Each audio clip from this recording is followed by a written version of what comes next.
Bem-vindo, Lucas. Muito obrigada por você estar aqui conosco. Obrigada pela parceria. Mais uma vez agradecendo então o convite, a gente vai falar um pouco dos aspectos jurídicos, né, da atuação desse chamado terceiro setor e do marco regulatório, especialmente do marco regulatório das organizações da sociedade civil. Bom, como eu falei, o OSC Legal ele é um instituto voltado ao fortalecimento das organizações da sociedade civil, através da disponibilização de informação sobre o direito e dos instrumentos legais, né, relacionados à gestão social, incluindo aí a relação das organizações com a administração pública, com o setor privado, além da discussão dessa interseção das entidades ou da participação das entidades nas políticas públicas. A gente está dividido, a gente pode colocar de forma muito simples, nossa atuação em 4 eixos, né? A partir da plataforma digital, ou seja, do site e das redes sociais. A gente intensificou muito isso por ocasião da pandemia, obviamente, né? O eixo de formação, que é o eixo de capacitações, enfim, todo tipo de atividade formativa, né? Que a gente fez muito presencial e teve que parar. A assessoria individualizada para as entidades e o advocacy, que é levar as demandas das entidades para os tomadores, né, os formadores de políticas, né? Tomarem políticas mais aperfeiçoadas, digamos assim.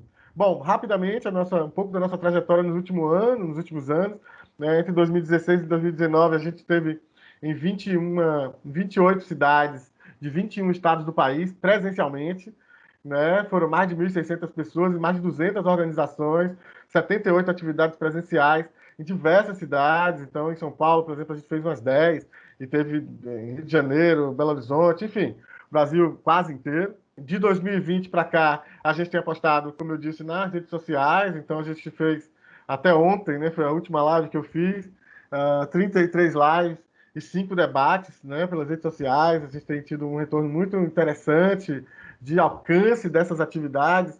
Por mais que a gente tenha ido em muitos estados do país, você tem nos eventos presenciais 30, 20, 30 pessoas. Em cada live a gente consegue botar 120, 100, 120 pessoas, e gente do Brasil inteiro, né, de lugares muito pequenos, do interior dos estados. Então isso tem sido uma estratégia muito interessante de divulgação das informações e das questões que a gente tem tratado. Bom, a gente está também no Instagram, a gente tem um canal no YouTube, Facebook, Twitter, grupos de WhatsApp. A gente está partindo para o 4º grupo, né, porque um interesse bastante grande das pessoas, e um grupo no Telegram também, onde a gente divulga todos os dias informação a respeito de organizações da sociedade civil, legislação, gestão social e políticas públicas. É isso, feita essa rápida apresentação, queria começar então a falar aqui alguns dos pressupostos, né, de atuação das organizações, muito rapidamente, né? Eu trouxe todo esse material, mas não vou ficar lendo a legislação aqui tudo. A ideia é que esse material será disponibilizado, que vocês tenham esse material como uma espécie de guia também. Mas dizer para vocês, não posso deixar de dizer para vocês que o direito de associação, de se associar, de se unir a outras pessoas por uma determinada causa, é um direito humano. Está lá na Declaração Universal dos Direitos Humanos, no artigo 20. Ela também foi reafirmada na Assembleia Geral do Conselho de Direitos Humanos da ONU, em setembro de 2012. Portanto, a gente não está falando de um negócio solto, né? A gente não se reúne porque tira do nada. Sim, mas a gente tem, né, respaldo desde a Declaração Universal dos Direitos Humanos. Bom, o Pacto Internacional sobre Direitos Civis e Políticos também, né, de 92, também afirma no seu artigo 22 o direito de associação.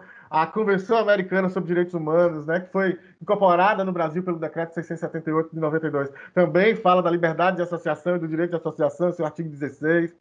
E por fim não, ainda começando, na verdade, e também na nossa Constituição, né, a gente tem o direito de associação como um direito fundamental constitucional, constitucionalmente garantido lá no artigo 5º da Constituição Federal de 1988. Então, aí eu trago alguns incisos da Constituição que dão respaldo para esse direito de associação, para esse direito de se associar. Então, o inciso 17, né, que afirma a plena liberdade de associação para fins lícitos, vedada de caráter paramilitar. O 18, criação de associações e de cooperativas independe de autorização, né, sendo vedada a interferência estatal em seu funcionamento. O Estado ele não pode interferir nas entidades da sociedade civil, nas associações especialmente, né, elas são autônomas. as associações elas só podem ser interditadas ou fechadas por mandado judicial, né, por ordem judicial, não pode ser ao bel prazer, né, e não há autorização. A única coisa que você tem obrigatória que você tem que ter para constituir uma associação é a assinatura de um advogado regularmente habilitado na Ordem dos Advogados. Né? Isso para garantir a chancela jurídica desse documento, e não é uma forma de controle. 19. As associações só poderão compulsoriamente dissolvidas ou ter suas atividades suspensas por decisão judicial, né? Então eu já coloquei isso aqui, até adiantei. O 20, ninguém poderá ser compelido a associar-se ou a permanecer associado. E aí, ó, já fazendo a deixa para a discussão dos estatutos, esse é um elemento que eu sempre indico às organizações que colocam em seus estatutos a liberdade que uma pessoa tem de se desassociar assim que ela quiser, né? Ela não é obrigada a se manter associada. É óbvio que se ela tem pendências para com a associação, ela pode ser cobrada por estas pendências, mas ela não pode ser obrigada a se manter associada. Isso está na Constituição. Tá? E, por fim, no inciso 21, as entidades associativas, quando expressamente autorizadas, têm legitimidade para representar seus filiados judicial e extrajudicialmente. Tá? Então, isso é importante. Você pensar se a entidade ela vai representar a entidade judicialmente ou extrajudicialmente, e isso tem que estar no seu estatuto. Aqui, rapidamente, como pressuposto também os pressupostos da democracia participativa no Brasil, né, ainda na Constituição Federal, qual é o espaço que essas organizações têm para atuar? Então, daí a gente cata, digamos assim, na Constituição Federal, alguns elementos de democracia participativa, onde as organizações, eminentemente, podem atuar. Então, o planejamento municipal, direito dos usuários de serviços públicos, seguridade social, saúde, assistência social, educação, proteção do patrimônio cultural brasileiro, meio ambiente, criança e adolescente. Então, todas essas áreas são abertas, né, para que as entidades possam participar. Algumas mais diretamente, outras exercendo controle social, né, e é isso que a gente vai falar, algumas prestando serviços ou bens públicos em parceria ou em complementariedade com o poder público, enfim. Bom, feito essa primeira parte dos pressupostos, eu vou trazer, então, um contexto normativo, né, de atuação dessas organizações. Primeiro, dizer que a legislação, né, que recai sobre as organizações da sociedade civil, ela é um emaranhado de leis e de normas, né, de diferentes titulações. Aquela sopa de letrinhas que a gente vai falar um pouquinho também. Né? E uma parte disso é porque elas são entidades de direito privado, tá? Elas são entidades de direito privado, então recai sobre elas todas as normas de direito privado, né? Para se constituir uma associação, uma fundação, por exemplo, você é com base no Código Civil, certo? Mas, ao mesmo tempo, elas atuam com interesses públicos, ou com bens públicos, ou com causas, né, sociais, públicas, enfim. Portanto, elas também estão sujeitas ao regulamento de direito público que recai sobre esses campos. E para dar um exemplo mais prático, se uma entidade atua com criança e adolescente, ela tem que respeitar o Estatuto da Criança e Adolescente, no mínimo. Então, olha aí, as regras de direito público, né, de proteção ao infanto juvenil, elas são aplicáveis a essa entidade. Essa entidade precisa respeitar essas regras. Então, elas sempre ficam ali entre o direito público e o direito privado. Então, tem um amigo que brinca e diz que é sempre o pior e mais pesado desses dois mundos é que recaem sobre as entidades. Eu não concordo com isso, mas o fato é que as entidades, sim, elas ficam entre o direito público e o privado e tem que respeitar toda essa regra. Isso torna mais difícil e complicado esse universo. Bom, tem outra questão que o professor Eduardo Sade, um estudioso desse setor há muitos anos, ele trouxe, que é a pouca distinção entre aquelas que ele chama de endógenas e exógenas, ou seja, aquelas que atuam apenas para os seus associados, para um grupo limitado de pessoas, e aquelas que atuam de porta aberta para qualquer pessoa que procure. Né? Há pouca distinção entre aquelas que servem ao interesse público, efetivamente, atuando em favor de uma coletividade, né, que não compõe seus quadros sociais, ou, de outro lado, aquelas de benefício mútuo associativo. Né? E ele dá o exemplo, por exemplo, da Associação Atlética do Banco do Brasil, a ABB, sem demonizar ninguém, tá? sem dizer que a ABB não tem uma importância, sim, tem, mas ela trata de quem? Da Associação Atlética do Banco do Brasil, dos funcionários do Banco do Brasil. E aí o professor Eduardo Salles perguntava, será que ela merece o mesmo tratamento, por exemplo, tributário e de projetos e acesso a recursos públicos, por exemplo, que uma entidade que atende pessoas em situação de rua, de vulnerabilidade, que estão, né, em situação de rua, de porta aberta, que abriga essas pessoas, fornece alimentos, etc. Então, essa pouca distinção, né, a gente vem avançando um pouco com isso, mas ainda há essa pouca distinção em legislações em outros países. É mais comum você ter essa distinção, né, aquelas de benefício mútuo, aquelas que são só para um grupo determinado, e aquelas que são caritativas, às vezes tem nomes diversos, mas que atendem de porta aberta para a coletividade. Bom, um outro comentário que é importante fazer é a questão da criminalização das organizações, né?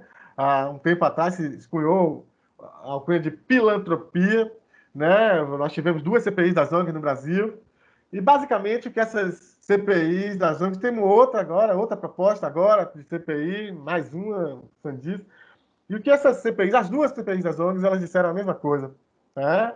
Elas investigaram e descobriram a mesma coisa. Falta uma regulamentação clara.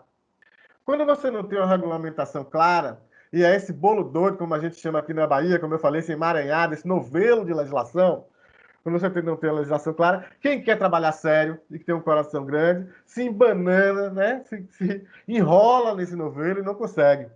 Não é isso? Quem quer fazer a pilantropia, né, que quer desviar e tal, monta seu esquema de forma tal que consegue, né? Então, distorce, essa falta de regulamentação, ela distorce a possibilidade de atuação dessas entidades. Então, e as 2 CPIs apontaram a mesma coisa. Outro elemento que a gente tem que comentar é sobre a burocracia. Então, sempre a gente está ainda em luta e disputa por isso, sempre, né? Apesar do marco regulatório, a gente vai falar disso já já. A exigência excessiva de documentação, a norma administrativa criando obstáculo. Né? Quem aí não já passou por isso, de entregar, né? Fazer um projeto, né? Passar um projeto, receber a primeira parcela, executar, prestar contas daquela primeira parcela com uma metodologia, e aí receber a segunda parcela, executar também, apresentar a prestação de contas da segunda parcela com a mesma metodologia e receber a resposta, não, a gente não quer mais assim, não. Agora a assinatura precisa estar do lado direito do papel, não é mais do lado esquerdo. Mas como assim? Mudou o quê? Não, não. Agora o coordenador aqui disse que não é mais assim, não. Mudou o coordenador e ele agora acha que não é mais assim, agora é de outro jeito. Não pode isso é insegurança jurídica traduzida, sabe, no mais alto, na mais alta precisão. Você não saber a regra do jogo, você não saber como é que vai se portar, ficar sujeito à cabeça de um coordenador que mudou, né? Então não é por aí, né? Precisa ter segurança jurídica nessa relação, né? O chefete ali, né? E não falando mal de ninguém, não, de funcionário público, ao contrário, eu tive no serviço público, só conheci gente muito batalhadora e trabalhadora e muito comprometida, mas tem uns que gostam de botar, não, agora não é mais assim, agora tem que ter o negócio com firma reconhecida em cartório, pelo amor de Deus. Tem que trazer a certidão que venceu, a certidão de regularização com o município. Ué, mas você não é do município? Sou. Essa informação não é do município? Na base de dados do município não tem essa informação? Tem. E por que que eu tenho que imprimir essa certidão e trazer? E você não pode fazer isso aí que você leva 3 minutos, 2 minutos, até menos. Se essa informação é sua, lhe compete, é do município. É esse tipo de burocracia emperra e dificulta. Dificulta, inclusive, para o serviço público. O que a gente está falando aqui é de outra possibilidade, né? De parcerização. Enfim. Aqui a tal sopa de letrinhas, né? As denominações que a gente tem nesse campo, né? E aí você tem... Aqui eu trouxe algumas, né? O nome da sua instituição. Muita gente pergunta, como é que eu faço para montar um instituto? Um instituto é diferente de uma ONG? ONG e OSC é a mesma coisa? Eu tenho uma ONG, mas eu quero montar uma OSC. Gente, então, sobre isso eu quero dizer o seguinte, isso é importante a gente ter. A natureza jurídica desse tipo de entidade no Brasil só tem 2. Natureza jurídica só tem 2. Associação ou fundação. Ou você é associação, ou seja, um grupo de pessoas que se reúnem para que se associam, se reúnem para uma determinada finalidade, certo? Isso é uma associação, grupo de pessoas. ou é uma fundação, conjunto de bens ou de recursos que são destinados a uma determinada finalidade. Veja, olha a diferença aí, para a gente marcar bem. A associação são pessoas que se reúnem para uma determinada finalidade, e fundação são bens ou recursos que são destinados a essa determinada finalidade. Então, essa é a natureza jurídica dessas duas entidades. O resto é nome ou certificação. Por exemplo, ONG. O termo ONG. O termo ONG é super importante do ponto de vista sociológico, da ciência política, histórico também, enfim, é um nome consolidado aí, enfim, senso comum. Mas ele, hoje, está muito desgastado também, né? Mas ele é um conceito negativo e ele não existe juridicamente no Brasil. Não existe na legislação brasileira qualquer coisa escrita organização não governamental. Isso não existe. Na legislação brasileira, ou é associação ou é fundação.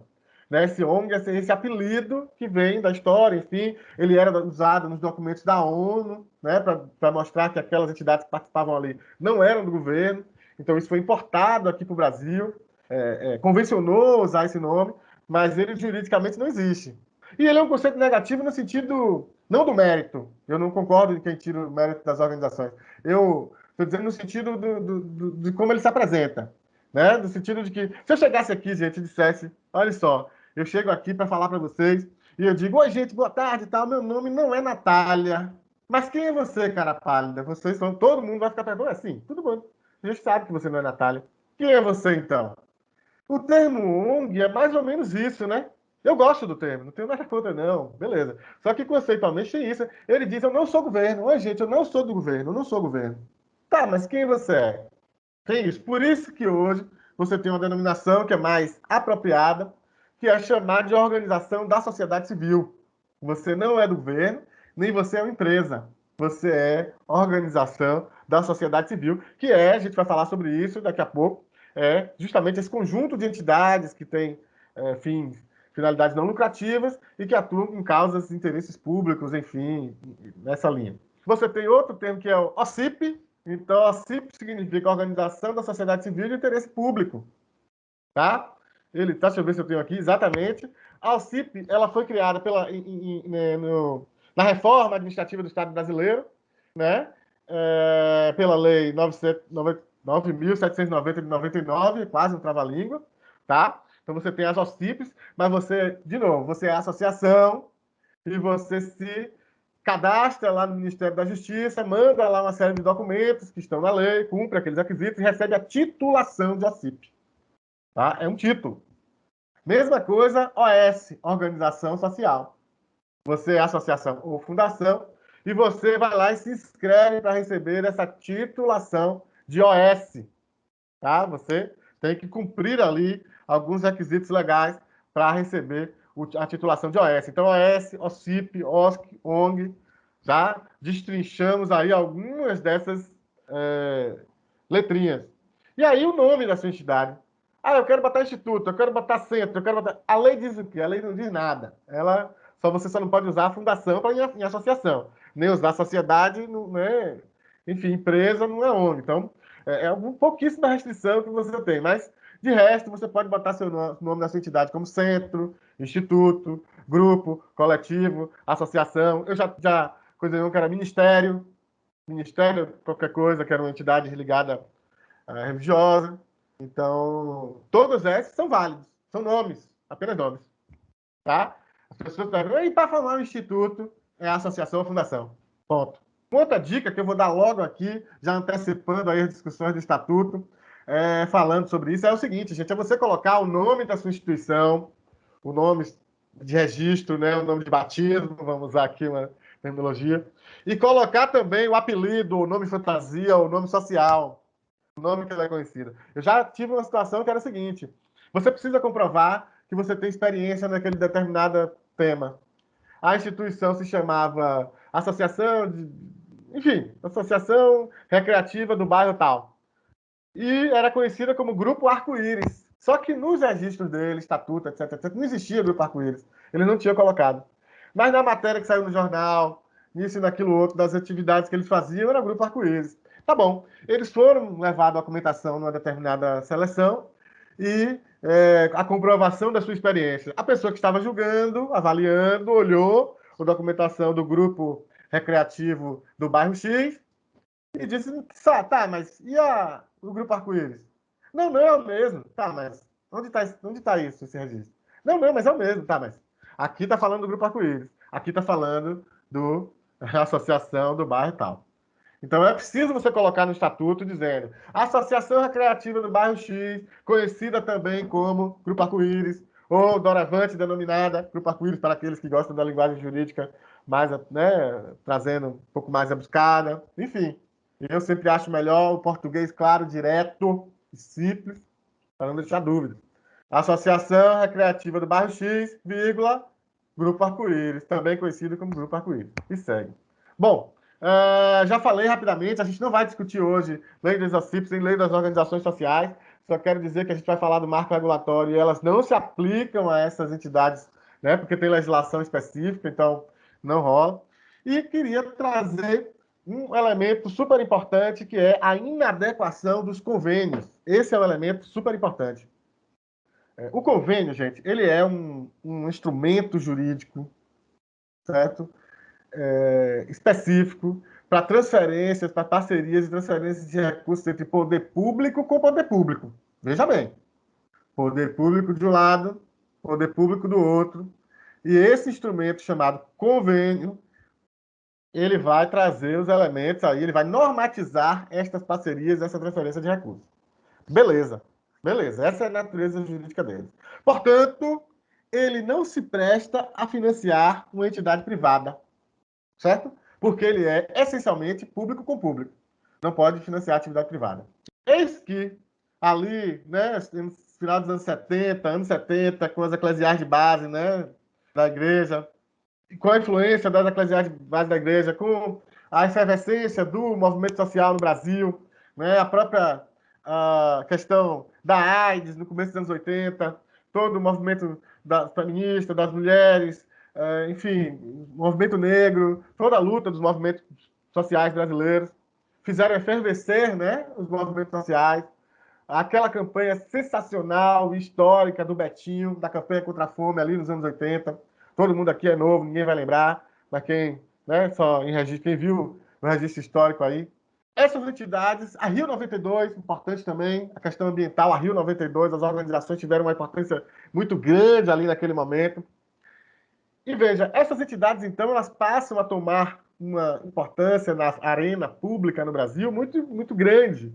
Elas produzem coisas, elas produzem conhecimentos, elas mobilizam a própria Constituinte, né, o SUS, o Movimento Sanitário Brasileiro, a Constituição do SUS, foi de uma riqueza participativa absurda, né? Todos esses movimentos, né, tomam muita importância, e aí o governo, né, os governos, os poderes públicos, eles dizem, olha, a gente tem que fazer parceria com esse pessoal, com essas entidades, né? Eles também produzem coisas, eles também estão aí. Claro, gente, que aqui não é uma explicação teórica, né, enfim, rebuscada, né, que a gente poderia pegar todos esses elementos e trazer autores, etc. Não é isso. Eu estou tentando chegar de forma muito simples, né, não simplória, mas simples, para que a gente possa entender esse contexto, tá bom?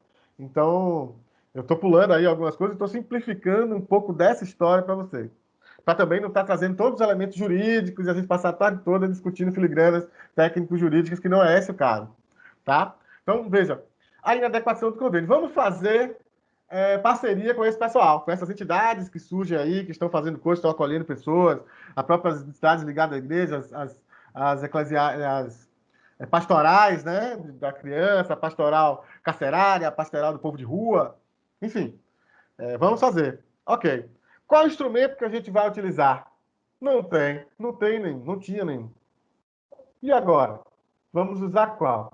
Aí alguém teve a feliz ou infeliz, enfim, de dizer, não, vamos usar os convênios. Ué, mas convênio não é público com público? Né? Como é que a gente vai fazer aí? Se ele não se presta a financiar a entidade privada, como é que a gente faz? Aí a solução que foi dada naquele momento foi o seguinte, dizer, bom, a gente não vai financiar a entidade privada, a gente vai financiar o projeto. O projeto é público, é interesse nosso, de todos, de toda a comunidade, de toda a sociedade brasileira, toda a sociedade aqui do estado, do município, enfim, a gente fazer aquele projeto. Portanto, a gente não está financiando a entidade privada. A gente está financiando o projeto, que é público. E daí você, artificialmente, retirou de um lado dessa relação convenial o poder público e colocou artificialmente uma entidade privada, através desse elemento aí que seria financiamento do projeto. Só que aí tem um grande filósofo aqui na Bahia, chamado compadre Washington, que ele diz o seguinte: pau que nasce torto, nunca se endireita. Brincadeiras à parte, é só para dizer que quando começa com um instrumento equivocado, errado, vai dar problema. Isso vai dar problema lá adiante. O instrumento que estava sendo utilizado era um instrumento que não era compatível, não era adequado àquele tipo de relação. E qual é o primeiro problema que você tinha aí? O pagamento da equipe da entidade. É por isso, gente, que toda vez que quando você tinha convênio, você chegava na prefeitura, no estado, dizendo, pode fazer não sei o que convênio? Não, não pode. Porque nem a entidade sabe e nem o poder público sabe até onde vai esse limite. É meio esquizofrênico você dizer que não apoia a entidade, mas apoia o projeto da entidade. Tá, então se eu for contratar o fulano, se eu for comprar água para dar para os meninos do projeto social bebê, isso aí é público ou é privado? Essa é muito difícil isso. Então, só causava problemas, só causou problemas para as entidades e para o poder público. A questão do pagamento da equipe. A questão do pagamento da equipe da entidade. Veja, uma entidade, ela é o que é, pelo acúmulo que ela faz durante os anos, mobilizando pessoas, né? Fazendo, ela acumula. E ela é feita de gente, né? De gente que acumula histórias, que acumula estudo, que acumula experiência, prática, praxis, tudo isso. De repente, o poder público, quando ele escolhe uma entidade para fazer uma parceria, ele escolhe aquela entidade porque ela tem aquele acúmulo, justamente porque ela tem aquele acúmulo. E aí, na hora que você vai fazer o convênio, aquela equipe não pode ser contratada, porque ela é equipe própria da entidade, você não pode financiar a entidade, portanto, não pode pagar o empregado da entidade. Veja você, esse é contra qualquer princípio de eficiência, né? De economicidade, enfim. É você escolher aquele parceiro porque ele tem aquele currículo, mas você não pode trabalhar com aquele parceiro porque ele é vinculado e tal. Você não pode usar essa mão de obra. E aí acontecia o quê? As entidades. Alguém trabalhava e outro assinava, né? Muitas vezes, um assinava e vários trabalhavam e recebia aquilo, repartia aquilo. E quando a instituição é pilantra, da filantropia, de má fé, e aqui eu não vou discutir má fé, certo? Vou discutir, estou discutindo aqui, conversando com gente de boa fé. Mas quando o cara é pilantra, um assina e ninguém trabalha. Esse é o problema. Você não tem uma regulamentação clara, porque o convênio deixa solto. Ademais, os convênios eles são para parceria público com público. E a Lei 8666, a lei de licitação, que agora foi revogada recentemente, ela se referia a contratos e convênios para a empresa também, no caso de contrato. E aí o que acontecia com as entidades é que elas respondiam na mesma medida que o poder público e que as empresas, sendo ela uma entidade sem fins lucrativos com outra lógica de funcionamento. Portanto, depois de 20 anos de discussão sobre esse marco regulatório, muitas entidades sérias, a Federação das APAES, a Plataforma pelo Marco Regulatório, a ABONG, a Associação Brasileira de ONGs, dentre muitas outras instituições desse país, contribuíram com essa discussão, mais de 20 anos de discussão sobre o marco regulatório específico. É um processo histórico de luta pela regulamentação. No governo Dilma Rousseff, no segundo governo Dilma Rousseff, quando ela foi para o segundo turno com Serra, essa carta de compromisso com o Miroski foi apresentada aos dois candidatos, os dois assinaram, e Dilma Rousseff se reelegeu e cumpriu a promessa do Miroski. Então, estabeleceu uma assessoria especial, digamos assim, ali na presidência da República, que cuidou, né, na Casa Civil, na verdade, e que cuidou dessa agenda, até que em 2014 veio a Lei 3.019, o chamado, né, que é também chamado, né, ela não é só, o marco regulatório não é só isso, mas ela é também chamado o tal Miroski, o marco regulatório das organizações da sociedade civil, que traz justamente essa segurança jurídica. A regra agora é clara. Como é que vai ser a parceria? Ela tem começo, meio e fim, ela tem a regra toda. Agora as pessoas sabem como é que vão lidar com aquela parceria, tanto o poder público quanto as entidades. E qual é o grande avanço que o Miroski traz? Ele trata as organizações como elas são, entidades sem fins lucrativos que atuam com causas ou questões sociais. não são empresas e não são governo. Não pode se exigir da entidade o que se exige de empresa. Não pode se exigir do governo o que se exige, né, da entidade que se exige para o governo. Você tem que exigir da entidade aquilo que ela pode responder. Rigor no trato do recurso público, o mesmo. Né? Afinal de contas, as organizações elas gerenciam esse recurso. Mas menos burocracia. Não pedir coisas que ela não tem, o que ela não pode dar. Ou, por exemplo, eu dei o exemplo, a certidão que venceu. Se a certidão, aquela informação é do próprio ente ali, do município ou do estado, por que ele tem que pedir a organização para imprimir e levar lá isso? Se o poder público tem essa informação, é ele quem detém essa informação. Então é esse tipo de lógica que não funciona, não dá. O Miroski ele traz justamente uma crítica a isso. Esse histórico todo é para a gente entender um pouco dessa regulamentação. Né? Faltou uma letrinha que é a utilidade pública, que eu não falei naquela hora. O título de utilidade pública, ele é federal, né? Ele foi criado há muito tempo atrás, e ele era para reconhecer aquelas entidades que tivessem ali uma relevância e tal, e dava algumas vantagens na questão tributária para essas entidades. Esse título deixou de ser importante, ele passou a ser moeda de troca política e ele foi revogado pela Lei 3.019, pelo Miroski. Ele não existe mais o título de utilidade pública federal. Os estaduais e os municipais ainda existem, mas estão fadados a não existirem mais, ou terão que ser adaptados aos novos tempos. Tá? Quem quiser saber mais, gente, sobre esse tema do título de utilidade pública, recomendo, vai lá no nosso site, tem lá um texto, procura no Google aí, rapidinho, que é o título de utilidade pública e o Miroski. Eu peguei o caso da Bahia e usei outros exemplos também, mas especialmente o caso da Bahia, para falar um pouco sobre o título de utilidade pública federal e tal, e da importância que ele já teve e hoje está fadado a não existir mais. Toda essa história, então, o que eu disse? Chegamos ao marco regulatório das organizações. Por que é importante falar do marco regulatório sempre? Porque, veja, gente, você pode dizer, mas eu já tenho uma organização e esse marco aí, ele fala das parcerias com o poder público. Eu não quero fazer parceria com o poder público. Não vou fazer parceria. Ok. Você faz parceria com quem? Com organização internacional? Com organismo privado? Pois saiba você que toda vez que você abre um edital, um chamamento público, privado, e especialmente um organismo internacional, tem lá o formulário a rigor. Uma das primeiras perguntas é: sua entidade está de acordo com a legislação do seu país, ou vigente no país, etc. É isso que eles perguntam. Esse financiador internacional, ele vai botar dinheiro no Brasil, ele vai investir em políticas sociais no Brasil, ou entidades sociais no Brasil, ele sabe que existe uma legislação estruturante no Brasil com relação a essas parcerias e com relação a essa atuação. Portanto, ele também olha para essa legislação. Ele não segue tudo, nem tem obrigação, mas ele olha. Então é importante, é bom que está de acordo com o marco regulatório, né? É bom estar em regularidade jurídica com o Código Civil, com toda a legislação tributária, etc. E também com o marco regulatório, por quê? Porque você tem a chance de concorrer, né, numa chance, numa possibilidade de um chamamento público do poder público, chamamento público, de fato, ou você tem a chance de concorrer também, obviamente, no edital de um financiador privado, e você está dentro da normativa vigente no país, estruturante vigente no país. Porque, gente, essa normativa, como eu disse, foram 20 anos de luta.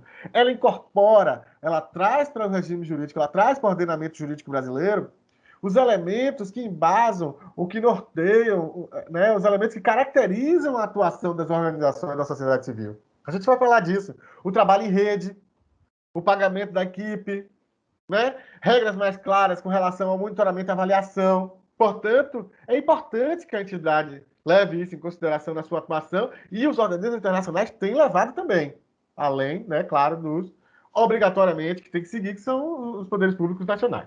Eis aqui a lei que dá margem, que dá start, digamos assim, nesse marco regulatório das organizações. Lei 13.019, de 31 de julho de 2014. Ele estabelece o regime jurídico das parcerias entre a administração pública e as organizações da sociedade civil. Portanto, esse nome que foi dado a ela, esse apelido de Miroski, de marco regulatório das OSCs, ele não é tecnicamente tão correto. Porque essa lei, ela estabelece o regime jurídico das parcerias entre a administração pública e as OSC, e não das OSC no geral. Se uma OSC não quiser estar de acordo com o MIROSC, ela pode não estar. E não vai estar ilegal. Né? O que eu disse foi, é bom que ela esteja, mas ela não vai estar ilegal. Ela só não vai fazer parceria. Portanto, esta lei ela fala mais sobre as parcerias, sobre o agir público, o agir do poder público quando vai, né, atuar em parceria com a organização, do que necessariamente com da organização. Ela fala das parcerias. Nailton Casumbá, uma referência no assunto, ele diz que esse nome, esse apelido até atrapalharam, porque muitos municípios deixaram para lá, porque não, isso aí é negócio das ONG, não é nosso, não me diz respeito.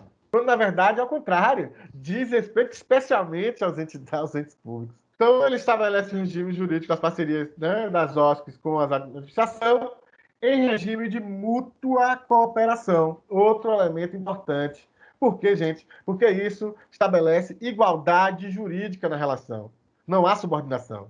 A entidade não é subordinada ao poder público, ela não é prestadora de serviço do poder público, ela é uma parceira para a consecução de finalidade de interesse público e recíproco. Portanto, interesses da sociedade, interesse público, e dos dois, recíproco, mediante a execução de atividades ou de projetos previamente estabelecidos em planos de trabalho. Olha que elemento super importante aí, gente. Esse instrumento, o plano de trabalho, ele é o elemento principal do regime de parceria atual. No regime do convênio, o plano de trabalho ele era um anexo, um mero anexo do convênio. O convênio tinha 200 páginas, o plano de trabalho tinha ali 2. Era um mero organograma ali de desembolso só.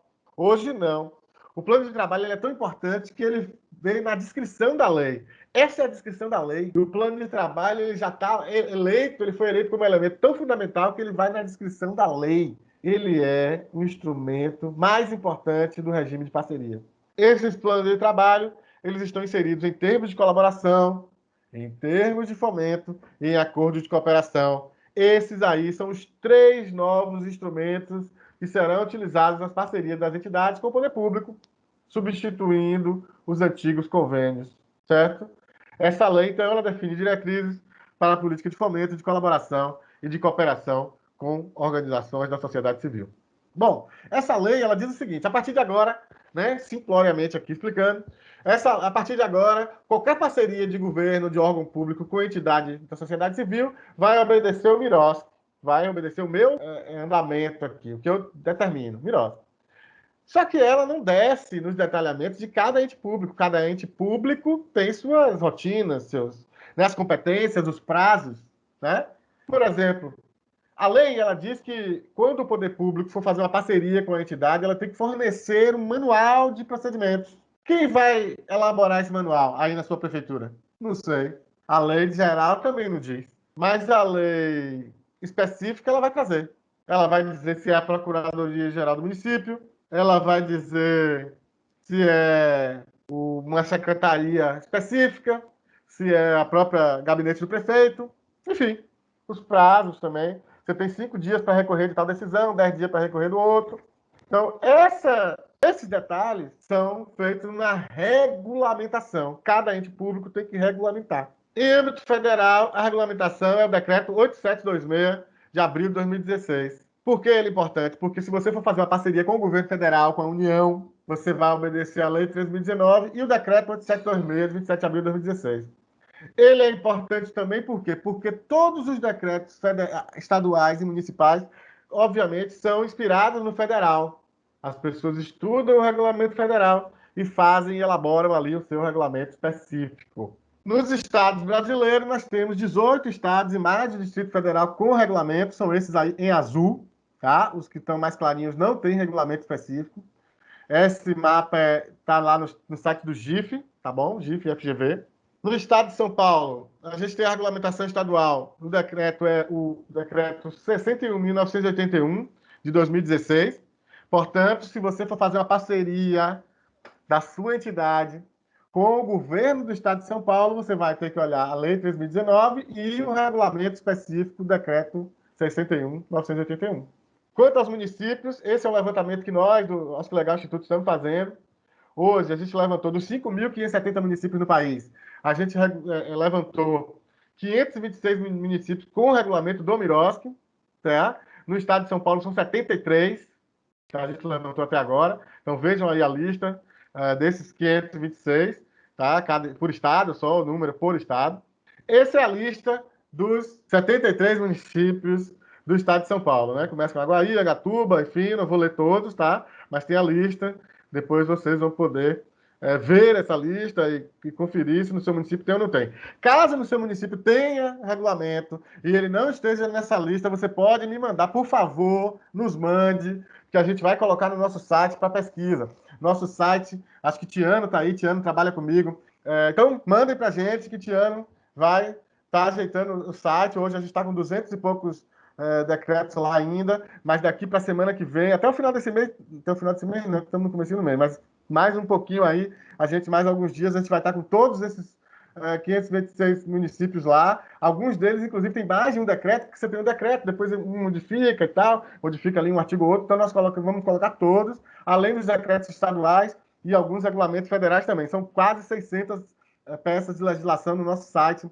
Bom, tá aí, até Vinhedo, Vargem Grande, Itaciba, a capital São Paulo tem também, Registro, Rancharia, enfim, os 3 presidentes, Epitácio Prudente e Venceslau. Bom, quem são essas organizações da sociedade civil, né? Essas tais de OSC? Né? Quem são? O que é que a lei diz? A lei, então, traz 4 tipos, né? Ela elenca 4 tipos de entidades, né? Nesse rol de organizações da sociedade civil. As 2 clássicas, que eu já falei, são a associação, né? Para você constituir a sua associação, você vai lá no Código Civil, artigo 53 a 61. Todo mundo aqui que tem associação, que quer ter associação, que vai ter associação, vai passar por isso. É o que o cartório olha, né? Ele vai fazer a chancela jurídica ou a avaliação jurídica de viabilidade jurídica a partir do Código Civil, artigo 53 a 61. As fundações, né, são o segundo tipo. As fundações, você tem, para constituir uma fundação, a regra está lá no artigo 62 a 69 do Código Civil. Aí vem as 2 novidades que o Miroski trouxe. As organizações religiosas sem fins lucrativos que se dediquem a projetos e atividades de interesse público. Tá? Então veja, gente, olha, aí você tem lá uma creche mantida pela igreja, um abrigo, né, o ILPI, né, de abrigo de abrigamento de pessoas idosas e tal, mantido pelo Centro Espírita. Você tem a casa de recuperação lá, mantido pela igreja evangélica, né, pentecostal, enfim. Quando essas entidades vão fazer parcerias com o poder público para a manutenção desse projeto social, dessa atuação social, dessa intervenção social, entra no Miroski. A parceria é feita com base no Miroski, no marco regulatório. A manutenção dessa creche, desse abrigo de idoso, né, do LPI. Esse projeto social, ele é mantido por lá. O que o artigo do Miroski diz é que não é o professar da fé. A parceria não é pelo professar da fé, afinal de contas, o Estado é laico e é obrigado a respeitar toda e qualquer religião. Mas essa atuação social, sim, ele é parceria. Pode ser parcerizado com o poder público. O rito é com base no marco regulatório. O rito da parceria, tá, gente? Bom, por fim, são as sociedades cooperativas que atuam com vulnerabilidade social, cooperativas sociais de combate à pobreza e geração de renda. Por natureza, por definição, ela tem finalidade lucrativa. Portanto, a lei ela traz uma adjetivação dessas cooperativas, né? Não é qualquer cooperativa. Aquela cooperativa de crédito, por exemplo, que financia o time do Palmeiras, multimilionária, ela pode fazer parceria com o Miroski? Não. Aqui a gente está falando de sociedades cooperativas, de novo, vulnerabilidade social, cooperativas sociais de combate à pobreza e geração de renda. Então, quando essas cooperativas vão fazer parceria com o poder público, sim, elas fazem pelo Miroski. Bom, então essas são as organizações da sociedade civil. E onde é que elas estão, né? Quem sou eu onde estou? No Brasil. De acordo com o mapa das OSCs, existe um portal, gente, vocês pediram dicas aí, mais uma dica interessantíssima, que chama Mapa das Organizações da Sociedade Civil. Esse é um instrumento do IPEA, ou seja, do Instituto de Pesquisas Econômicas Aplicadas, do Ministério da Economia, que ele junta a base de dados oficiais e traz um mapa das organizações da sociedade civil no Brasil. Além disso, ele é um mapa interativo. você da sua entidade, você conhece o mapa, se não conhece, conheça, e veja o que é que tem lá na sua entidade. Entre em contato com a equipe do mapa, peça uma senha e coloque as suas informações lá também. Lá na página do mapa também tem um manual de instruções que é muito bacana, bem detalhado de como você usa, etc. Bom, pelo mapa das IOSC, são 781.921 entidades pelo Brasil. Natureza de associação ou fundação. Em São Paulo, no estado de São Paulo, são 156.028 organizações. E em Campinas, onde é a sede da FEAC, tá? 4.408. Rapidamente, gente, antes da gente só falar disso aqui, eu queria só trazer alguns elementos de que você precisa para fazer uma parceria, né? Documentação. Então, ó, como tem gente começando, né, e está pensando em começar agora, enfim, de repente lá adiante ter parceria com o poder público e tal, já respondendo ao rapaz que também perguntou se tinha algum lugar no poder público que apoiava. Veja, a lei, ela exige alguns requisitos para que você possa, de fato, fazer parceria com o poder público. Um deles é ter existência jurídica, né, válida no CNPJ, ou seja, inscrição do CNPJ, né? E aí variável, 1 ano para município, 2 anos para Estado e Distrito Federal e 3 anos para o governo federal, União. Ela exige também comprovação de experiência prévia naquele objeto da parceria. Então não adianta sua instituição ser especializada em pessoas idosas, terceira idade, etc. E de repente aparece um edital lá sobre criança e adolescente e você simplesmente bota lá porque eu estou sem grana e vou botar lá. Mas se não tem nada no seu estatuto falando sobre criança e adolescente, se você não tem nenhuma experiência com isso, não vai conseguir. Tá? Exige experiência de 1 ano efetiva, comprovada naquela finalidade. Aí você pode comprovar de várias maneiras. O próprio projetos anteriores que você firmou, o currículo das pessoas, matéria de jornal que saiu na mídia, enfim, que saiu sobre as suas atividades naquela área, prêmios recebidos, material, né, ou elaborado pela instituição, ou sobre a instituição, ou seja, um estudo de mestrado que estudou a atuação da sua instituição e que relata aquela experiência. Enfim, tudo isso é comprovação de experiência também. Então, as regularidades, né, clássicas, regularidade com o fisco, né, a Receita Federal, regularidade com a FGTS e tal, regularidade com o fisco estadual e regularidade com o fisco municipal, importante, e capacidade técnica para execução, não é no momento, né, capacidade instalada para execução. Então, na hora da execução, não necessariamente na hora da assinatura. Não pode ser ficha suja, a entidade não pode ter sido condenada ou não ter prestado conta anteriormente e tal, então tem que estar com a ficha limpa. Os diretores também. Não pode ter alguma restrição com relação à diretoria, ser funcionário público ou ligado, cônjuge, etc., ligado às pessoas que estão participando do processo. Então, tem alguma regrinha neste sentido. Tá? Então, mas vamos aqui na nossa lógica processual. Veja, o marco regulatório ele traz esse regime de parcerias dividido em 5 fases, tá? Didaticamente falando. Então, ele traz o planejamento e gestão administrativa, a primeira, seleção e celebração, execução, monitoramento, avaliação e prestação de contas. São essas 5. O primeiro elemento, planejamento e gestão administrativa, é eminentemente da gestão pública, do poder público.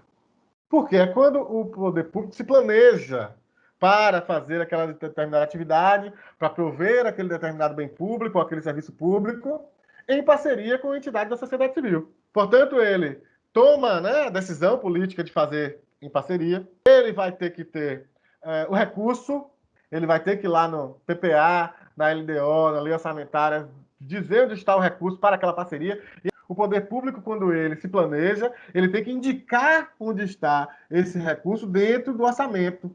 Você não vai fazer uma parceria, não, eu não sei quanto é que vai ter de dinheiro, não existe isso. Já tem que ter dado quanto é e vai sair de onde, de qual rubrica. Prevenção à AIDS. Ok, então vai lá no orçamento da saúde, aí vê a subpasta lá de prevenção à AIDS, vê a subpasta, e aí você pode tirar o dinheiro. Bom, então ele se organiza, ele pega o parecer jurídico de viabilidade, ele aprova a minuta do chamamento público, a minuta da parceria, né, do instrumento de parceria, ele faz toda a gestão administrativa anterior à seleção. E aí tem um elemento super importante aqui, gente, que é quando o poder público ele tem que declarar o processo administrativo, que ele tem condições materiais, recursos financeiros e humanos, enfim, para fazer essa atividade, ou esse bem público, ou esse serviço, etc., em parceria com a entidade.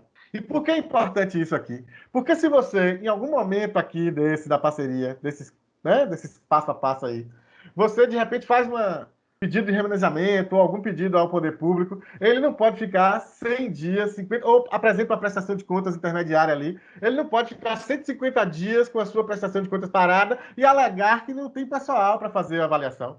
Por quê? Porque ele lá na origem, no planejamento, ele afirmou que ele tinha condições para fazer. Portanto, ele pode ser, né, responsabilizado administrativamente por esse tipo de responsabilidade. É importante conhecer a lei e o que está do nosso lado. E o poder público também conhecer e cumprir, né? Sempre. É uma parceria, né? Não é um contra o outro, é parceria.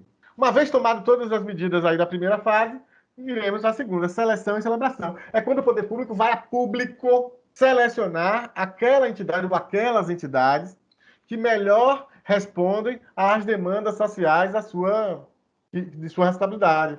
Chamamento público obrigatório. Se não fizer o chamamento público, tem que justificar.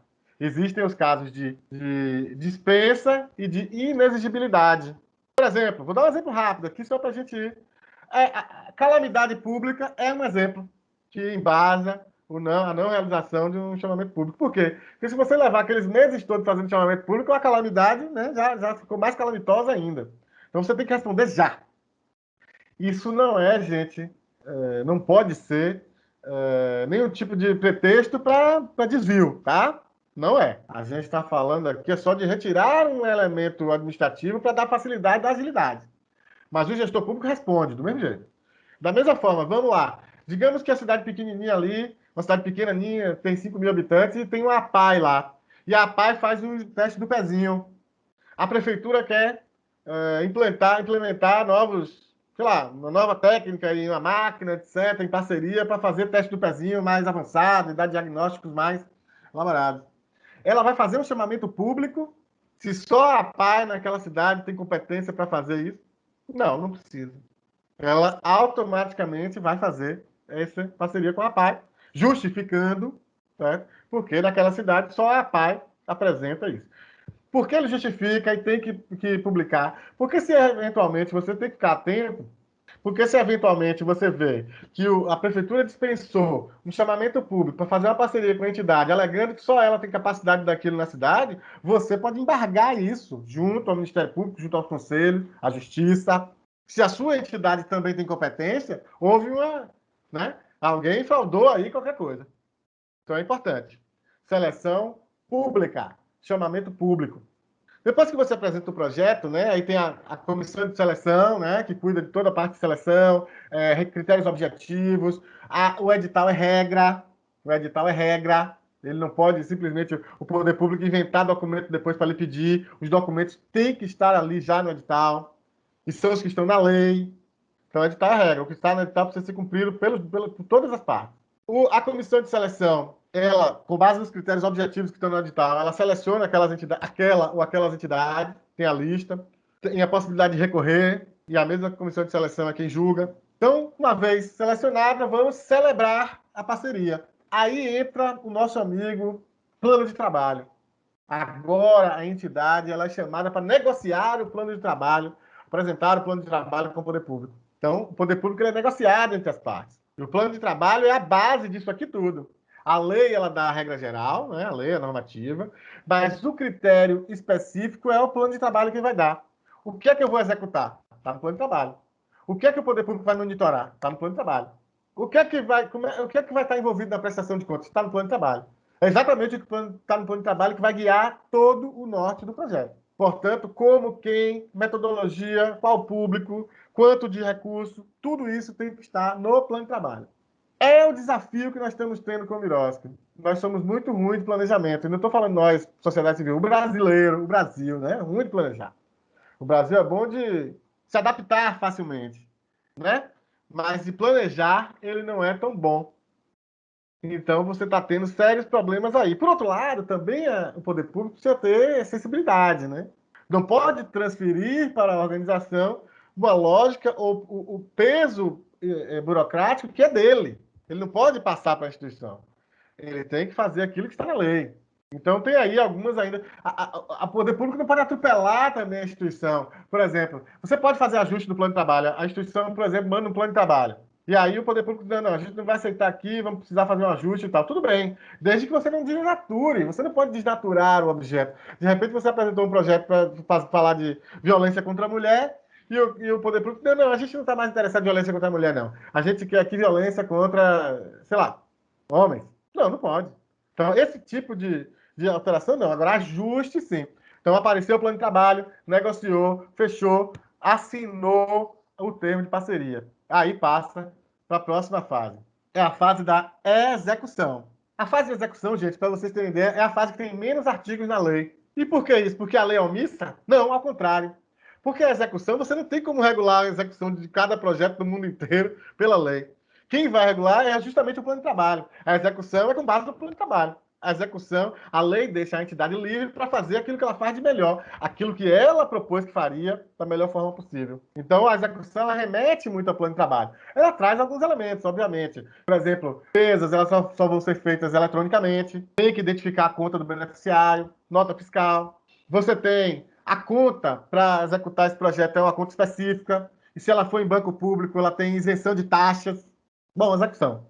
A partir daí, você tem também o monitoramento e avaliação, a próxima fase. É o processo sistematizado de acompanhamento que o poder público tem que fazer para acompanhar esse projeto, para seguir com esse projeto. Lembra? É parceria. É parceria. Parceria é caminhar junto.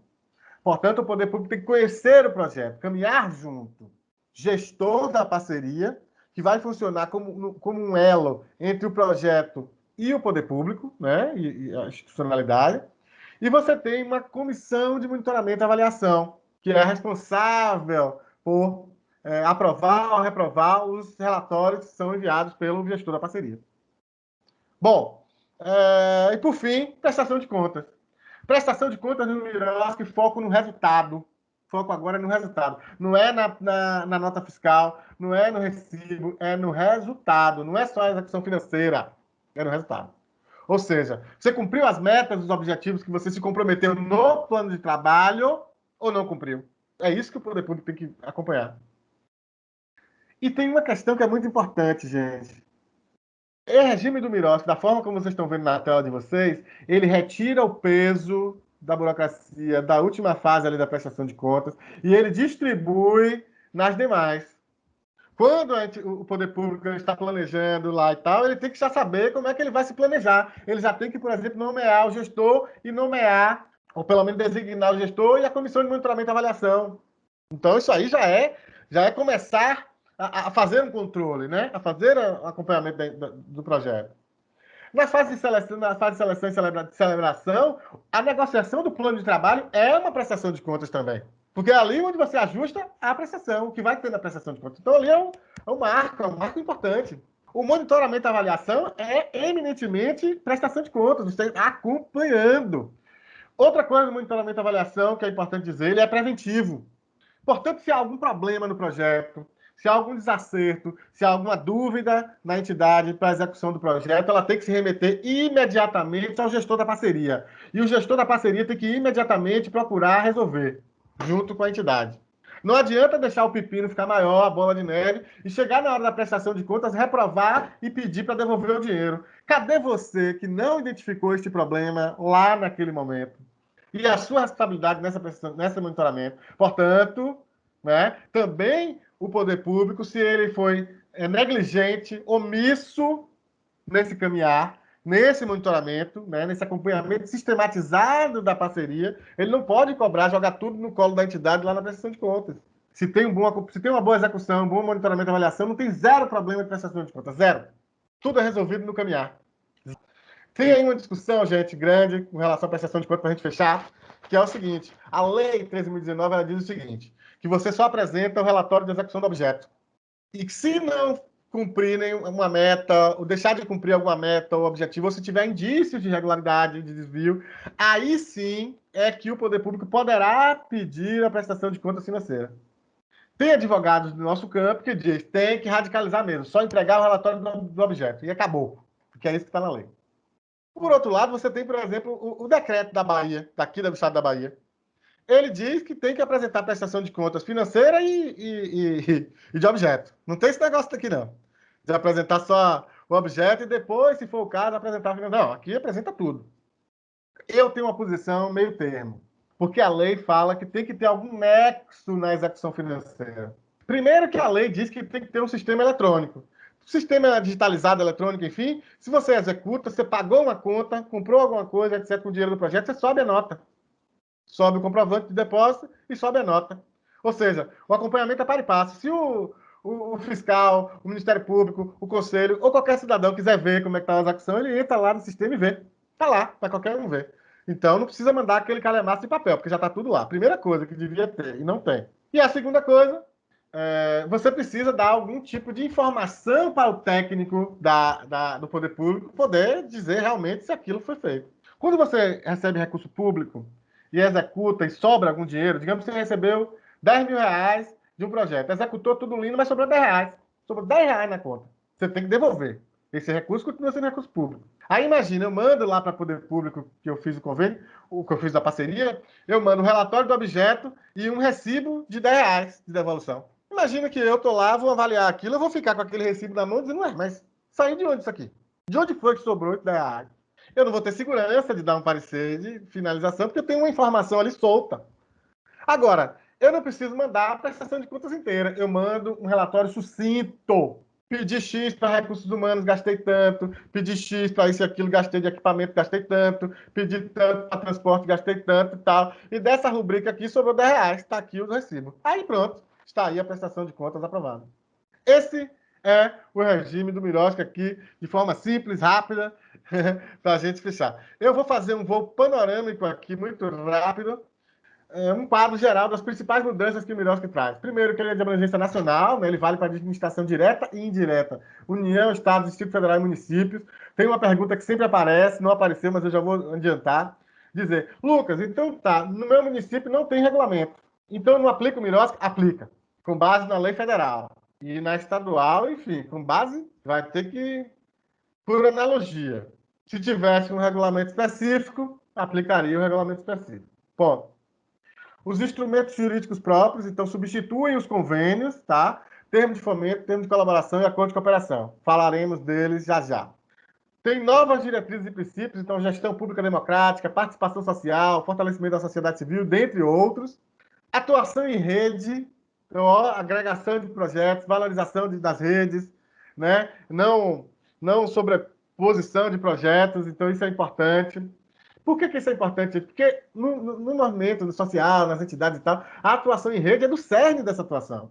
Uma entidade que diz que vai resolver tudo sozinha, ela é no mínimo irresponsável. A força das instituições é quando ela consegue mobilizar mais pessoas, né, para a sua causa. É isso que demonstra a força da instituição, não é ganhar dinheiro. Só que aí o que aconteceu? Vou dar um exemplo. A lei de licitação, ela diz que você, quando você concorre numa licitação, também você construir uma ponte, fornecer, sei lá, canetas para o poder público, quando você concorre numa licitação, você não pode repassar o contrato. Né? Você tem que cumprir aquilo, você tem que ter capacidade financeira e empresarial para fornecer aquele negócio. Se você repassa o contrato, você é ilegal. Aí o que aconteceu uma vez? Uma entidade pegou lá um projeto de 100 mil reais, executou super bem, mas para isso ela teve que passar ali 1.000 conto para outras entidades poderem trazer as pessoas, mobilizar, enfim, a fanfarra que tocou na feirinha de saúde, e passou 1.000 conto ali, 10 cotas de 1.000 reais para 10 instituições parceiras virem colaborar com aquilo. O que é que aconteceu? Chegou lá no parecer, na hora da avaliação, mandaram devolver o dinheiro todo. Por quê? Porque o projeto tinha sido subcontratado, portanto, a capacidade operacional, técnica operacional da Celebrante não estava tal, houve fraude na licitação, etc. e tal. O cara que deu o parecer, ele mediu o projeto social com régua de medir empresa. Projeto social é diferente. Porque não tinha na lei algo sobre atuação em rede. Agora tem. A atuação em rede está na lei. Mas esse é um dos problemas que eu citei lá no começo da inadequação do convênio. Você fica sempre sendo medido com a regra de medir empresa ou de medir poder público. Então, hoje, isso não tem mais. A atuação em rede é válida e albergar que está no nosso ordenamento jurídico. Bom, chamamento público obrigatório, já falei, né? Transparência, chamamento público, enfim. Monitoramento e avaliação também falei, comissão de monitoramento e avaliação nos órgãos, visita técnica em loco, pesquisa junto a beneficiários, é importante também. A questão da remuneração da equipe de trabalho, incluindo todos os encargos sociais. Como assim? Todos os encargos sociais. Isso mesmo. O Miroski diz o seguinte, que você vai colocar no seu plano de trabalho como você vai contratar a sua mão de obra, né? Seus recursos humanos, mão de obra, seus colaboradores, enfim. Aí alguém vai perguntar, mas Lucas, o Miroski disse que tem que contratar de carteira assinada? Ou o Miroski disse que tem que contratar MEI? Não, o Miroski não diz nada sobre isso. O Miroski, ele trata da relação da sua entidade com o poder público. A sua relação com o seu corpo técnico, com a sua equipe, é você quem vai dizer. E aí você vai botar no projeto. No projeto você vai dizer que vai contratar de carteira assinada? Então, beleza, você vai botar tudo lá direitinho, inclusive todos os encargos. Férias, 13º e rescisão. Porque o projeto tem fim, né? Começo, meio e fim. Projetos têm data para terminar. Portanto, se aquela pessoa está trabalhando para um projeto, ela bota a rescisão porque ela pode ser despedida. Você vai contratar voluntário, tem que ter termo voluntário. Se você vai contratar estagiário, termo de estágio. Se vai contratar prestador de serviço, contratinho. Contrato, tudo direitinho, recolhimento. Se você vai contratar MEI, também. Então, a lei, ela não diz como você vai fazer. O Miroski não diz como você vai fazer a sua contratação. Você que diz. E a opção que você fez, o Miroski, o projeto, ele vai bancar isso. E você vai ter que respeitar a lei. Com relação à carteira assinada, só uma coisa. Você vai botar lá, por exemplo, vamos lá, vamos dizer que a FEAC fez um projeto com a prefeitura e a Natália vai atuar por esse projeto durante um ano. A FEAC, ela pode colocar a rescisão da Natália ali. A Natália já trabalha há 10 anos na FEAC. Ela vai continuar trabalhando na FEAC, mas naquele um ano ela vai ser paga pelo projeto. Portanto, não tem problema nenhum. A FEAC não vai pagar do recurso institucional, vai ficar pagando pelo recurso do projeto, vai comprovar tudo lá bonitinho, né? Esse trabalho estava aprovado no plano de trabalho, ok. Quando chegar no final do projeto, tem lá o recurso para rescisão. Esse recurso é de um ano só, equivale a só um ano que ela trabalhou para o projeto. O que a entidade vai fazer? Ela vai prestar conta de tudo, vai pegar aquele recurso da rescisão, vai transferir para a conta institucional, certo? Vai prestar conta de tudo com aquele recibinho da transferência e vai se comprometer a pagar a rescisão depois. Ah, Lucas, e se a rescisão, se ele não pagar? Aí ele vai ter problema trabalhista. Entendeu? Não vai ter certidão, não vai ter isso e aquilo, vai ter um problema trabalhista sério, pode ser processado. Então, esse recurso, ele é de responsabilidade da entidade executar e a sua responsabilidade com o seu funcionário. Tá? Mas do ponto de vista da parceria, ele pode ser incluído a rescisão também. Por fim aqui nesse slide, custos indiretos, que são aqueles custos com manutenção de estrutura, gestão, enfim. E aí entra assessoria contábil e assessoria jurídica. Então, água, luz, telefone, internet, que era uma reclamação enorme que se tinha no convênio. Porque se o convênio não pode pagar a entidade privada, financiar a entidade privada, como é que ele vai pagar a luz da entidade? Só que para você fazer um projeto, não existe fazer um projeto que não tenha gasto de energia. Como é que vai fazer? No meu, acho que pode. E os custos indiretos, assessoria contábil e jurídica, para você não ter problema com a prestação de contas, com a execução.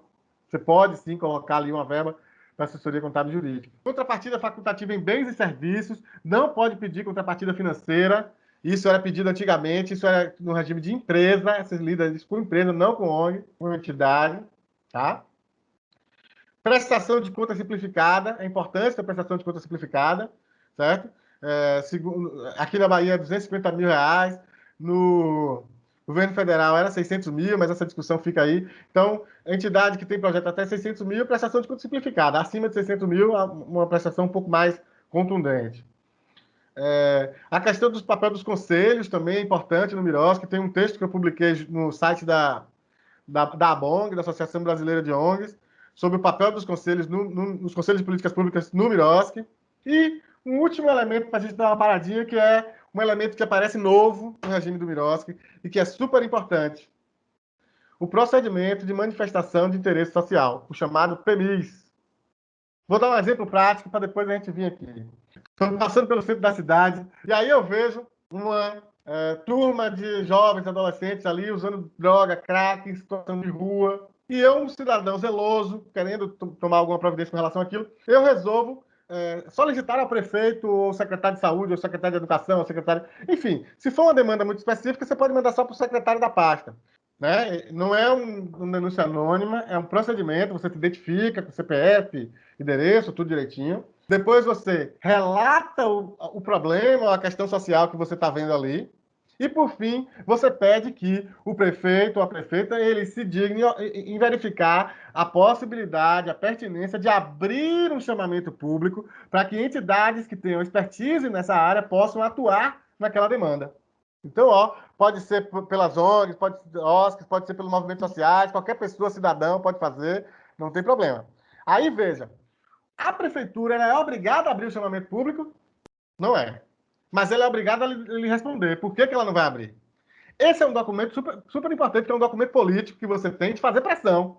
Se ele está dizendo aqui que fez, que faz, que vai acontecer, que já resolveu, e a situação persiste, você pode denunciar ele no Ministério Público, no Conselho, onde for na mídia, e pressionar politicamente, que ele tem um documento dizendo que ia fazer e não fez. Então, mesmo quando ele não abre o chamamento, ele se posiciona politicamente. Mas digamos que ele não responda logo de cara que não. Então ele vai fazer o quê? Ele vai analisar o documento e dizer, tem pertinência. O que é que ele tem que fazer? Uma consulta pública. Ele tem que colocar aquele seu pedido em consulta pública. Para quê? Para que outros cidadãos, outras pessoas, né, da cidade, enfim, também se manifestem. E aí, de repente, você que está na entidade lá no bairro tal, diz, olha, não é só no centro que tem não, viu? Aqui no meu bairro tá cheio. Ou seja, aí ele vai ter um documento muito mais embasado, né, que tem aquele relato inicial e outras manifestações para que ele tome uma posição. A partir daí, ele tem a obrigação de abrir o chamamento público? Não, também não. Então, gente, esse procedimento de manifestação de interesse social, ele é fundamental. Ele é um instrumento muito interessante. Eu não vi ainda, eu estou para ver ainda, viu? As pessoas ainda não sabem como utilizar, o próprio poder público não sabe como responder, a gente tem que pressionar. Esse é um procedimento que tem que ser pressionado. Andei muito por aí, né? E vocês viram ali, e eu ouvi muita queixa das entidades pelo Brasil todo. E eu dizia, vamos fazer um procedimento de manifestação de interesse social.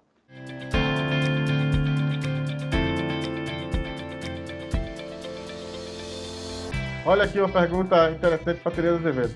Se eu começo como OS, como OS, posso me tornar OCIP quanto tempo mínimo for completado? Sim, é possível. Agora, há legislações, porque, veja, tem a legislação federal das OS, né, das OCIPs, e tem as legislações estaduais também. Então, algumas delas não aceitam você ser um e outra. Tem algumas que você tem que desistir de um título para ter outro, tá? Então, não dá para responder, no geral, sim e não. Depende da legislação específica, mas, a princípio, você pode fazer essas alterações. Então, a minha pergunta é o seguinte, né?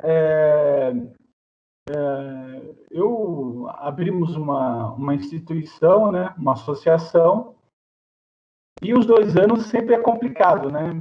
Parece que é muito difícil você conseguir recursos, né? E depois dos 2 anos que você começa a ter recursos municipais, coisas assim.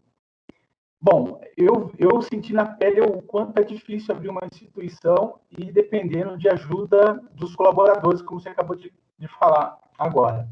Existe, por exemplo, existe alguma uma instituição, entre aspas, aí, que ajude esse começo das instituições de forma gratuita, ou coisa assim, alguma coisa do governo, ou a própria OSC legal, nada, não tem nada que a gente possa consultar e que... Ou pode ser, imagina ter uma ONG que faça isso, né? Enfim. Bom, querido, vamos lá. As entidades são entidades privadas, né? Elas são de livre constituição pelas pessoas. Não há um órgão ou um lugar central que você tenha, por exemplo, um apoio financeiro para entidades que estão começando. Isso não existe, tá? O que há são iniciativas de fortalecimento do próprio campo. E aí sim, o Oscar Legal, o Instituto é justamente nesse sentido, para um fortalecimento jurídico, etc. Você tem, por exemplo, vou citar aqui a Escola Aberta do Terceiro Setor, tem um site sensacional com muitos cursos gratuitos, são muito bons. Então, a Escola Aberta do Terceiro Setor é uma boa dica. O Instituto Filantropia, o Instituto Nossa Causa, tá? O próprio site da ABONG, Associação Brasileira de ONGs, tem muita informação. O site do GIF, o Grupo de Institutos e Filantropia Empresarial. Então, esses sites, e o nosso, obviamente, oscarlegal.org.br, né, tem informações para as entidades. Então, no nosso site, por exemplo, você tem um modelo de ata de associação, um modelo de estatuto de associação. Então, você que está começando, pode ir lá pegar o modelo. Veja, agora, modelo não é Bíblia, viu, gente? Modelo, ela é um modelo. Você tem que fazer adaptação para o seu estatuto. Você tem também, para quem é ligado à entidade religiosa, você tem também a Thaís Amorim, ela que é uma especialista, autora do melhor livro do direito eclesiástico que existe no Brasil. Está saindo agora a segunda edição, uma parceira nossa também. Ela está no Instagram e tem o site dela, Direito Eclesiástico também. Então, ela é a fera para isso aí. Para a entidade religiosa, é a mulher. Lucas, queria só aproveitar aqui para compartilhar. Eu também, um tempo atrás, trabalhei bastante em São Paulo com a Copates, né, que é a coordenação da parceria, né, entre o governo de São Paulo e o terceiro setor, e eles têm lá uma parte do site lá, eu vou colocar aqui o link, só para vocês conhecerem, porque eles, talvez, eu acho que uma das poucas aí que recebem mais manifestações, digamos assim, né, da sociedade civil, e recebem esse procedimento, claro que é direto com cada secretaria, não é o COPATS, mas eles informam aí o que é o PEMIS, né, e aí eu queria aproveitar para te fazer uma pergunta que me perguntaram aqui por outro canal, mas eu acho que aí vale para também várias cidades que estão presentes. É possível, por exemplo, abrir um procedimento dessa manifestação para, por exemplo, o decreto municipal, quando falta o decreto municipal que regulamenta a 13.019? O procedimento é muito específico, tá? Ele é para provocar o poder público para abrir um chamamento público, não para fazer um regulamento. Então, tá certo. Tá? Então, tá Para respondido fazer o regulamento de repente, a pressão pública mesmo. Entrar com um ofício, pressionar via Ministério Público, pressionar via Câmara de Vereadores, conselhos, e pressionando politicamente. Eu até achei um aqui, ó, de Aline Andrade. Na Lei 3.019, trata de ter um período específico para apresentar essa manifestação de interesse? Não. Mas alguns regulamentos das cidades têm colocado isso, tá? Então, assim, se existe uma porcentagem máxima para pagar ao pessoal, eu não sei se você vai entrar agora nos termos também, então avalia, aonde entra o critério impacto social, se isso é medido e como é medido, ou se são só pelas metas mesmo, para você explicar um pouquinho aí, que eu acho que essa pergunta de impacto é sempre também interessante. Uma das grandes questões, vou começar por essa última, é justamente criar metodologia de avaliação de impacto, né? Se o monitoramento e avaliação ele é uma atividade do poder público para acompanhar o projeto, você tem também a entidade, ela precisa também desenvolver metodologia de avaliação do impacto da própria atuação dela. Para quê? Para que ela possa expressar isso e colocar isso nos relatórios em que ela encaminha para o poder público. Né? O que o Miroski diz é que você tem que comprovar o objeto do seu projeto, ou seja, aquele objeto que você acordou no plano de trabalho, como é que ele impactou na vida daquela sociedade. Então, você mesmo vai ter que estabelecer os parâmetros para isso e depois comprovar. Mas é nesse momento, aí esse relatório que você faz, ele deve ser qualitativo, além de quantitativo, nesse ponto. E aí a porcentagem dos recursos para pagar recursos humanos. Depende, não tem uma resposta pronta, não. A lei não diz qual é a porcentagem, mas o edital pode trazer. Então, alguns editais trazem 60% de recursos humanos, outros editais trazem até os valores que vai pagar para as pessoas, então tem que ter 80% do valor do salário do prefeito, por exemplo. Lucas, rapidinho, é só porque a Tereza colocou duas perguntas aqui também, uma que fala sobre elas, que fala justamente sobre uma pessoa que trabalha em uma instituição pública, né, no seu horário de trabalho e horário comercial, se pode fazer parte de um projeto, em uma associação, dando palestra, prestando outro serviço fora do seu horário de trabalho. Por favor, também, se você puder. E aí depois tem uma da Aline também, que fala na legislação municipal, se deve trazer sobre as possíveis fontes de recursos para o chamamento. Eu fiquei um pouco em dúvida até do que exatamente. A legislação, ela não traz isso. Por quê? Porque a legislação, ela serve para todas as áreas. Então, por exemplo, se a Secretaria de Assistência Social for lançar um edital, a Secretaria de Assistência Social tem que indicar onde está o recurso da assistência social. A mesma coisa da saúde, da educação, portanto, se a lei disser onde está o recurso, vai engessar num ponto só e você não vai dar conta dessa capilaridade. Então, por aí eu já respondo o dela. Né? O recurso ele é indicado no edital, não na lei. A lei ela trata mais do geral. A outra pergunta foi sobre funcionário público. Gente, tem sempre uma celeuma e muitas dúvidas e muitas lendas sobre a participação de funcionário público nas entidades. Veja, todo cidadão brasileiro, pela Constituição, tem direito de se associar. Funcionário público também. Ele não está proibido de se associar. Com exceção de algumas carreiras, como militar, por exemplo, que tem alguma restrição. Qual é o problema quando você tem funcionário público? É que a instituição ela tem alguma restrição para fazer a parceria. Vamos lá. Essa restrição ainda está em debate, ainda está em disputa por aí. Porque o que a lei diz é que você tem uma restrição para fazer, a lei 3.019, para fazer parceria com a mesma com o mesmo órgão que aquela pessoa está lotada. Então, a lei 3.019 diz exatamente isso. Tá? Então, eu entendo que é dessa forma, só tem restrição com aquela secretaria. Porém, você tem interpretações aí, e é isso que eu digo que está em disputa. Você tem interpretações das mais difíceis por aí. Tem entidade, órgão, ou assessoria jurídica, ou procuradoria jurídica, que diz que se tem funcionário público, não pode fazer, municipal, não pode fazer com nenhuma coisa da prefeitura. Já ampliou aí. Outro que diz, se tem funcionário público, não pode fazer com nenhuma instância. Ou seja, tem lá um funcionário público, você não pode fazer parceria nenhuma, porque tem um funcionário público. É um erro, isso para mim está errado. Mas, enfim, pela lei, é só com a secretaria onde a pessoa está lotada. Mas há entendimentos diversos por aí, e muitos deles contra nós. Então, a gente tem que estar muito preparado e muito bem capacitado para contestar isso. Se vier alguém dizendo, não, tem funcionário público aí, não pode. Epa, não pode por quê? Então, você vai lá e contesta, e com base na legislação. Bom, rapidamente, então, a gente falou muito do regime e tal, falou de substituição dos convênios, né? Então, a gente tem que apresentar para as pessoas os instrumentos que são utilizados, que é o acordo de cooperação para aquelas parcerias que não envolvem transferência de recurso público. Né? Porque você pode fazer uma parceria com o poder público sem que ele desembolse recurso público para você. Então, o acordo de cooperação ele é muito mais simples, como ele não envolve recursos, então há um monitoramento muito mais simples e você tem que comprovar que você cumpriu aquelas metas que você se comprometeu. Ponto. E aí é bem tranquilo. Os que causam mais questões aí são justamente os que envolvem recurso público, enfim. Termo de colaboração, e são dois. Termo de colaboração e o termo de fomento. O termo de colaboração, gente, ele é um instrumento de formalização das parcerias. Essa definição é que está na Lei 3.019, tá? E a definição de baixo é que está no Decreto Federal. É um instrumento de formalização das parcerias estabelecidas pela administração pública com o OSC, para a consecução de finalidade de interesse público e recíproco, olha, propostas pela administração pública.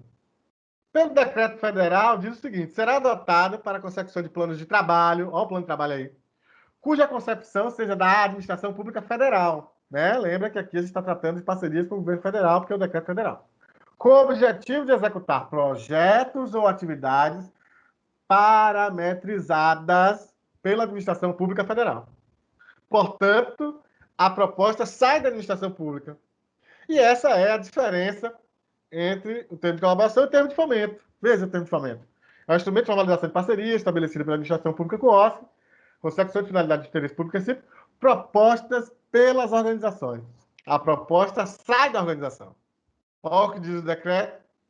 Será adotado para a consecução de planos de trabalho cuja concepção seja das OSCs, com o objetivo de incentivar projetos desenvolvidos ou criados pelas mesmas.